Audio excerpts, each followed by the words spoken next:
Hi, Rick. How you doing? Hey, good morning, Keith. I'm good. How about yourself? Good. It's great to see you. Thank you. Good to see you too, man. Great. Let's go with the topic, and I'll have you kick it off. The title of this episode is going to be the practice and stress relievers. Kick us off. Oh man. Okay. So I think everybody experiences stress in different ways, but I think all of us feel stressed when there's something that's a little off that we can't control, like the weather. So I was thinking, it's July, and even though I'm in Sedona, it's still pretty warm up here. It's 100 or maybe even a tad above. And of course, in Phoenix, it's often above 110. And so I think the heat causes most humans to have impatience, frustration, and certainly some stress. So I know you've told many folks on these podcasts about how you manage stress and also how the practice helps you to manage stress. And I was thinking, well, what kinds of things do I do that helps me? And I guess maybe the first thing I should start off by saying, for me personally, I have a tendency because I'm in kind of a competitive fast-paced, hard-driving kind of business to resort to alcohol. So my first Ooh, go-to to self-medicate is wow. is beer or a cocktail or something like that. And then one goes to two, two goes to three. That kind of thing has gotten me into trouble because I think that's an unhealthy habit that causes health damage that also prevents me from coping with stress. It sort of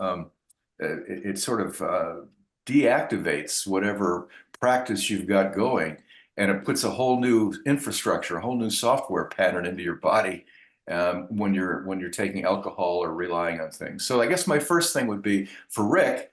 I've got to watch my tendency to want to self-medicate with alcohol. That's an unhealthy habit, and it certainly causes stress.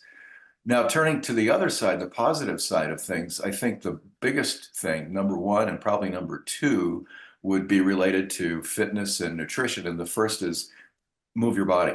And even though it's a little more difficult to do that outdoors, we can certainly do it indoors. And many of us have pools, and many of us have indoor cycling opportunities.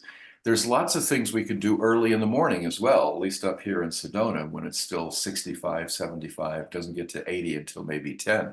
So outdoors and exercise would be a huge stress reliever for me. And then nutrition also goes along with that. And that means minimizing portion size, cutting out in between meals, not snacking, avoiding sugar at all costs. And for me, nothing white, no rice, no bread, no pasta, etc. Cauliflower is okay. I guess one last thing I'd add is that I always feel buoyed, uplifted when I connect with other people, like this podcast with you, Keith. So Yeah. connecting with others is the kind of pattern that really helps me put down stress. And usually that involves laughter, connecting with other people. It feels it feels really great, reinforcing, but also the laughter is such a wonderful release. It's like a good exercise. So those are the few things I would think of for beating stress for me personally. Rick, I love that. You mentioned weather in the beginning and the summers here in Arizona. I have had, or my ego has had a very temperamental relationship with the weather. You know, when the weather is 70 degrees and it's all sunshine, my ego loves it. When it is not, Keith 1.0, not 2.0, has a whole lot to say about it. I remember as a kid growing up, I used to watch this show, Alice. Did you ever watch that?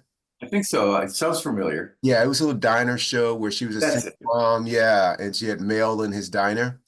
Well, in this particular 70s and 80s show, it was set in Phoenix, Arizona. And they would come into the diner, the workers, Alice and Flo and Vera would come into the diner complaining about the heat of Phoenix, Arizona. And I remember saying as a kid, 100+ degrees, who would live there, right? And guess who's living there? I'm living here. And for the longest time, I would complain about the heat in Arizona like it was nobody's business. And I'm reminded all the time that my complaining never changed the temperature once, but I kept right on doing it as if it would. And that's just insane behavior. Well, when I started doing the practice, what one of the things that I really started to work on was learning to accept the things that I couldn't change. And that if hot weather, or for people that will live in cold climates or rainy climates, or something that is not their preference, in those areas, that's, let's call it, for lack of a better word, problem number one. Your inability to handle it becomes problem number two, and that's where the suffering is.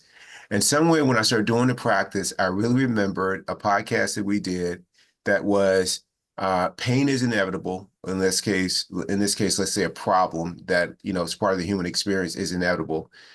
Your inability to accept it, acceptance, your inability to do that causes the suffering. So problem number one is normally something that is what you're confronted with that's in the reality of the moment. That's problem number one. Your inability to handle it is problem number two. You have control of problem number two. I'm a big believer in one problem is enough. And if I have to, have the pain as part of the human experience and that being inevitable, the suffering is optional. And no, thank you, please. And so I've really, really worked on doing that. And when I started working at Mayo Clinic as a volunteer, a couple years after starting to practice, we would work outside in which we were doing programs that were supporting government medicine. So part of that meant that we were helping military folks who had healthcare backgrounds be able to care for people on the battlefield in really hot climates. And so Arizona was perfect for that kind of training. And the other employees that I work with, although I was a volunteer, they complain about the heat a lot. And they noticed that I never complained about the heat, which was an eye opener to me because for so many decades, I had done nothing but complain about the heat. But they noticed that. And that was the first time that I realized that I was increasing my own stress through complaining. And that's something that I don't think people are aware of. Your complaining can affect your mental health.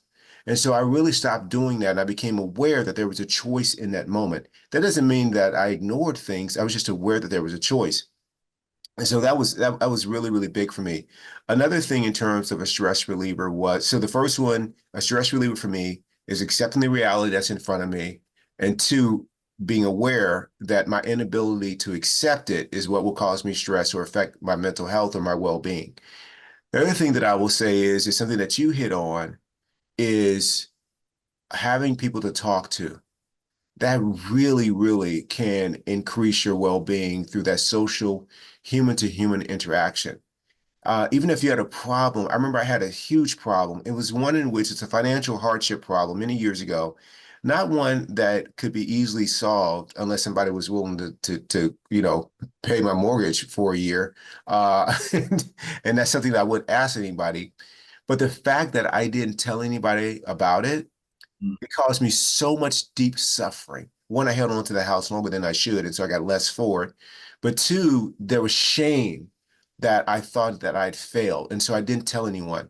So what I learned really soon is when you share with people, in my case, no expectation for them to do anything about it, it has this effect on lifting the burden, the psychological burden for you. It may not necessarily solve the problem. That's problem number one. But the suffering is normally, at least in my case, been much greater than the actual pain. I know people that they have something to do, like go do public speaking. It's not the public speaking that gets them. It's the anxiety leading up to the public speaking when they're not sleeping for a week before and stuff like that. So that's the one that gets you. So I heard this great quote when it talks about when you have a problem shared is a problem halved. That means that the other person lifts the burden with you, just you sharing it, not solving it or anything like that. So I've been a really big believer in the power and the benefit of being vulnerable and open with people. And you have been a great friend for me to share things with, and you have halved almost all my problems. So you didn't know you were doing it, but you were blessing me by just Uh, creating a space for me to share, Rick, and I'm so grateful. So those are a few things in addition to what you shared about exercise and nutrition and of course sleep, though all those things can contribute to really reducing your stress. And all these things that we mentioned today are all part of the practice. They're all part of this practice that we do on a regular basis, a path that we walk. We talked before, like many people know about these things, but as we've shared before, there's a difference between knowing the path and walking the path. You and my friend, we've been walking this path together for quite a few years, and I'm grateful for you, Rick. Keith, thank you for the wonderful compliments. I so appreciate them. Very kind of you. I think there's no more that I could add to that beautiful, beautiful rendition of what you do to avoid feeling stress. I just think those thoughts are golden. There's no way that everybody can solve stress all the time, and it's just always going to be there. And I think the other caution is that there is no perfect way to get rid of it. You're still going to feel what you're going to feel. But these are methods that mitigate, that really lower your stress temperature, so to speak. And Keith, you've been so wonderful for so many people with ToBeRe and at Mayo's, helping them understand that many of the things that we think are stressful are really just our own self-anxious acts that we're used to doing, our own self-anxious kind of feelings that we are accustomed to. And because they're so familiar, we don't even think that it's something you can solve. It's just like breathing. You Yeah. can't stop it. But it's not true. You can use these techniques. You can help yourself get away from the anxiety and all of the stress that comes to you, that doesn't have to come to you, that's self-made. Absolutely. I love it, Rick. Thank you so much. I love you. Have a really fantastic, rest of your day. And thank you for this one, Rick. Thanks, Keith. I love being with you. Appreciate being included. Bye-bye. Bye-bye.